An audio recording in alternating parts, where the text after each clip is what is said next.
ونفخ في الصور فصعق من في السماوات ومن في الأرض إلا من شاء الله ثم نفخ فيه أخرى فإذا هم قيام ينظرون وأشرقت الأرض بنور ربها ووضع الكتاب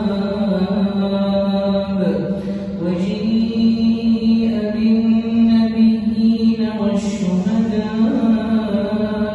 وقضي بينهم بالحق وهم لا يظلمون ووفيت كل نفس ما عملت وهو أعلم بما يفعلون وسيق الذين كفروا إلى جهنم زمرا حتى إذا جاءوها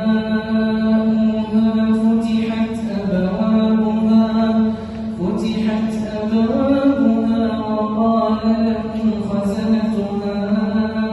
ألم يأتكم رسل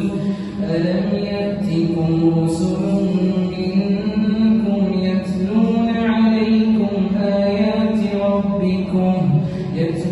عليكم آيات ربكم وينذرونكم لقاء يومكم هذا قالوا بلى ولكن حقت كلمة العذاب على الكافرين قيل ادخلوا